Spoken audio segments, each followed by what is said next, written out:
ഈ സ്കൂട്ടർ തട്ടിപ്പിന് അനന്തു കൃഷ്ണൻ ഇടനിലക്കാരിയാക്കിയത് പ്രാദേശിക ജനപ്രതിനിധികളെയാണ്. CSR ഫണ്ട് കിട്ടുമെന്നാണ് അനന്തു പറഞ്ഞ് വിശ്വസിപ്പിച്ചിരുന്നത്. മൂവാറ്റുപുഴ നഗരസഭയിലെ മുൻ കൗൺസിലറായ പ്രമീള ഗിരീഷ് പറയുന്നു.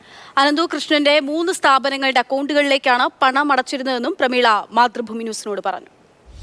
മൂവാറ്റുപുഴയിൽ മൊത്തം 8 പഞ്ചായത്തും ഒരു മുനിസിപ്പാലിറ്റിയും കൂടി ഒരു ബ്ലോക്ക് അടിസ്ഥാനത്തിലാണ് നമ്മൾ ഈ സൊസൈറ്റി രൂപീകരിച്ചത്. അത് കേരളത്തിൽ എല്ലാ സ്ഥലത്തും ബ്ലോക്ക് അടിസ്ഥാനത്തിൽ തന്നെയാണ്. ഈ 64 സൊസൈറ്റികൾ വഴിയും പണം പിരിച്ച് ഈ അനന്തു കൃഷ്ണന് കൊടുത്തിട്ടുണ്ട്. ഏകദേശം ചെയ്തിട്ടുണ്ട് സാർ. എല്ലാ സൊസൈറ്റികളിലും തന്നെ ചെയ്തിട്ടുണ്ട്. ആദ്യം ഞങ്ങൾ ഈ പരസ്യം ഇവരുടെ വാക്കിൻ്റെ അടിസ്ഥാനത്തിൽ നമ്മൾ ആളുകളോട് പറഞ്ഞപ്പോൾ ആദ്യഘട്ടം തന്നെ മൂവാറ്റുപുഴയിൽ 1200 സംതിങ് വന്നു. രണ്ടാം ഘട്ടവും അതുപോലൊരു 100 സംതിങ് വന്നിട്ടുണ്ട്. ഏകദേശം 1350ഓളം വണ്ടി മൂവാറ്റുപുഴയിൽ ഉണ്ട്. നമുക്കൊരു സ്കൂൾ പണിയാൻ ഒരു CSR ഫണ്ട് കിട്ടണമെങ്കിൽ എന്ത് ബുദ്ധിമുട്ടാണ്.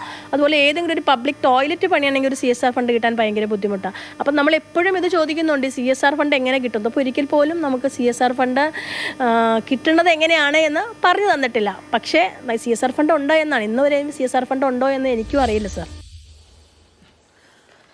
അതായത് ഇങ്ങനെ ജനപ്രതിനിധികളെ, തദ്ദേശ സ്ഥാപനങ്ങളിലൊക്കെ ജനപ്രതിനിധികളെയാണ് ഇതിൻ്റെയൊക്കെ ഭാഗമായിട്ട് ഉപയോഗിച്ചത്. അവരിലൂടെയാണ് തട്ടിപ്പ് നടത്തുകയും ചെയ്തത്.